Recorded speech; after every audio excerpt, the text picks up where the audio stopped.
Assalamualaikum warahmatullahi wabarakatuh. Kali ini kita akan mempelajari tematik pada kelas 6, tema 4, globalisasi, subtema 2, globalisasi dan manfaatnya pembelajaran 1. Oh ya teman-teman, di sini Kak Wafik sediakan video lanjutan dari halaman awal hingga akhir. Ada juga kelas 2 sampai kelas 6 meliputi PAI, PJOK, matematika, kurikulum merdeka, dan tematik.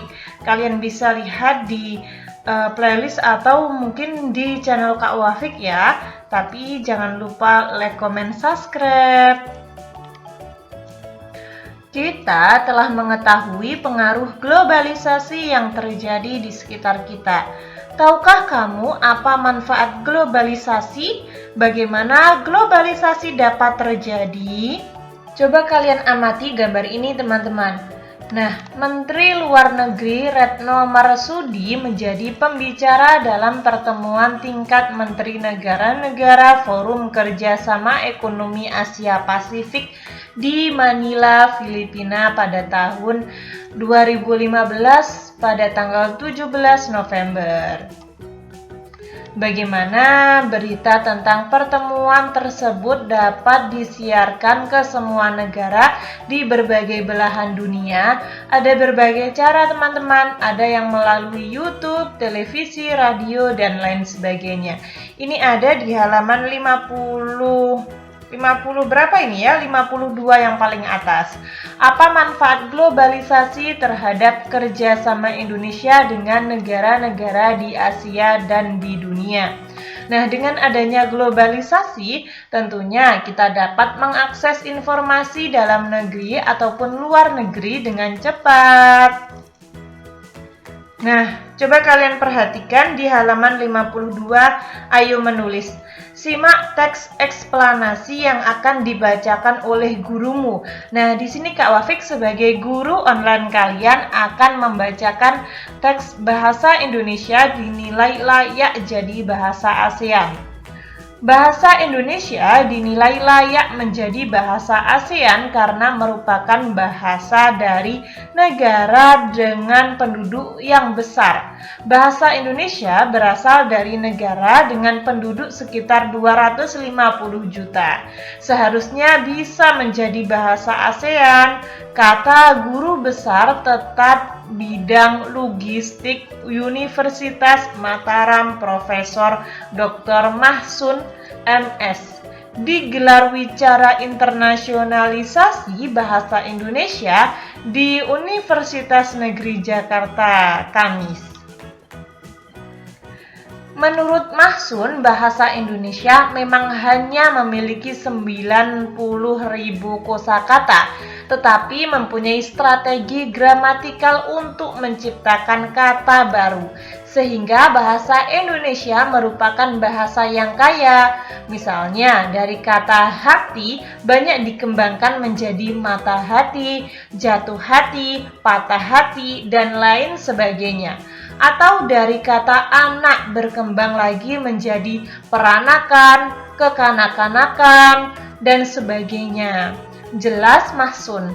Pada kesempatan yang sama, budayawan Indonesia Frans Magnis Suseno atau akrab disapa Romo Magnis menilai bahwa Indonesia atau bahasa Indonesia layak menjadi bahasa global.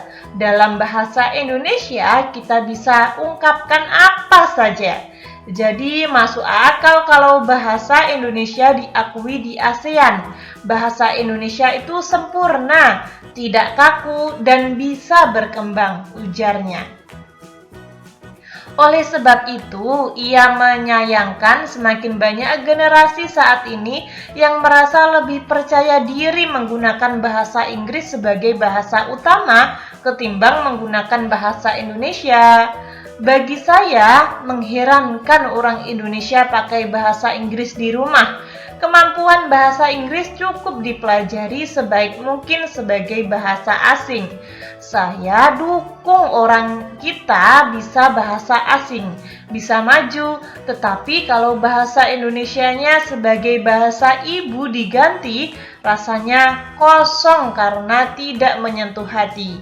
Jelas Romo Magnis yang belajar bahasa Indonesia sejak tahun 1962.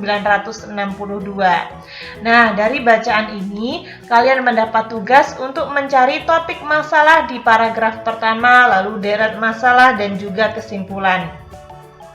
Topik masalahnya tadi adalah bahasa Indonesia dinilai layak menjadi bahasa ASEAN. Deret penjelasnya, bahasa Indonesia mempunyai strategi gramatikal untuk menciptakan kata baru karena bahasa Indonesia merupakan bahasa yang kaya. Lalu deret penjelas lagi, bahasa Indonesia layak menjadi bahasa global karena bahasa Indonesia itu sempurna, tidak kaku, dan bisa berkembang. Kesimpulan dari bacaan tadi adalah banyak generasi yang menggunakan bahasa Inggris sebagai bahasa utama. Namun bahasa Indonesianya sebagai bahasa ibu jangan diganti. Kurang lebih seperti itu. Ini bisa kalian cocokkan dengan apa yang guru kalian bacakan ya. Sama nggak yang Kak Wafik baca hari ini? Nah, seperti itu. Bagaimana posisi dan peran Indonesia di bidang politik dalam kerjasama dengan negara-negara di wilayah Asia Tenggara? Mari kita pelajari, baca kembali dengan teliti informasi yang telah kamu temukan. Nah, diskusikan bersama teman tentang jenis kerjasama yang dilakukan Indonesia serta peran Indonesia dalam kerjasama tersebut. Nah, ini ada di halaman 53. Indonesia melakukan bentuk kerjasama dalam bidang budaya. Jika bahasa Indonesia menjadi bahasa ASEAN, bahasa Indonesia akan menjadi budaya di negara-negara anggota dalam hal komunikasi. Lalu bentuk kerjasama di bidang politik. Nah, di sini Kak Wafik sebutkan 3. Lalu peran Indonesia dalam hubungan kerjasama dengan negara-negara di Asia Tenggara, Kak Wafik juga sebutkan 3. Namun ketika kalian ingin menyebutkan beberapa saja itu tidak apa-apa teman-teman, sesuka hati kalian. Namun Kak Wafik sebutkan 3 ya. Ini ada di halaman 54. Bagaimana penggunaan energi pada masyarakat Indonesia ya? Bagaimana dampak bagi lingkungan hidup? Ayo kita cermati bersama. Belakangan ini banyak bermunculan masalah pemborosan energi teman-teman. Masalah pemborosan energi secara umum sekitar 80% disebabkan oleh faktor sumber daya manusia yang kurang memahami dampak dari pemborosan energi bagi kelangsungan hidup anak cucu kita mendatang. Selain disebabkan oleh manusia, ada pula 20% disebabkan oleh faktor teknis. Indonesia merupakan negara yang boros dalam penggunaan energi. Bahkan Indonesia termasuk salah satu negara di Asia Tenggara yang tertinggi dalam hal pemborosan energi. Hal ini tercermin dalam indeks elastisitas energi. Skor Indonesia lebih tinggi dibandingkan dengan negara-negara di Asia Tenggara, bahkan dengan negara maju. Hal ini menunjukkan perlunya masyarakat Indonesia mengonsumsi energi secara lebih efisien dan mengurangi pemborosan. Dampak dari pemborosan energi sebenarnya sudah kita rasakan. Hal ini terasa dari peningkatan suhu global. Peningkatannya suhu global menyebabkan naiknya permukaan air laut, meningkatnya intensitas fenomena cuaca ekstrim, lebih lamanya cuaca panas daripada cuaca dingin, dan hilangnya glacier, serta akibat-akibat lainnya. Jika fenomena ini terus terjadi tanpa antisipasi dan penanggulangan, mungkin kelangsungan hidup manusia akan terancam, teman-teman. Nah, di sini ada percobaan, teman-teman. Percobaan ini ada beberapa bahan yang perlu kalian lakukan atau temukan, yaitu satu buah lampu bohlam atau bola lampu, lampu LED, lampu neon, dudukan, beberapa kabel, gunting solasi, dan 1 buah kotak kardus bekas mie instan. Lalu langkah percobaannya, buatlah 1 rangkaian lampu sederhana yang seri teman-teman. Kan lampu itu ada 2, seri dan paralel. Nah ini yang seri teman-teman. Nah kalian pasang satu persatu. Jenis lampu mana? Lampu LED, lampu LED maksud Kak Wafik, lampu LED, lampu neon, dan bohlam. Lampu mana yang memiliki kualitas cahaya paling terang, yaitu lampu LED.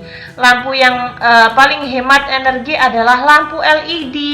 Nah, kenapa? Karena watt atau daya yang sama, namun lampu LED lebih nyala terang. Laporan kegiatan percobaan lampu hemat listrik. Nah, nama percobaannya tadi adalah lampu hemat listrik. Tujuannya mengidentifikasi cara menghemat listrik. Alat dan bahannya seperti pada halaman sebelumnya, yaitu halaman 55. Kalian bisa tulis semua yang ada di halaman 55 itu. Langkah kerjanya ada di halaman 56 yang paling atas. Nah, kesimpulan dari percobaan tadi adalah bahwa lampu LED 5 watt mampu, ini mampu teman-teman, maaf Kak Wafik salah ketik, ini mampu, kalian bisa membenarkan sendiri, mampu menghasilkan cahaya lebih terang daripada lampu neon dan lampu bohlam ya. Kurang lebih seperti itu, kalian bisa melakukan percobaannya di rumah. Bagaimana dengan dirimu? Apakah kamu telah melakukan kebiasaan hidup listrik dengan hemat atau hidup hemat listrik? Nah, seperti itu. Maaf ya, di sini Kak Wafik bolak-balik kata-katanya.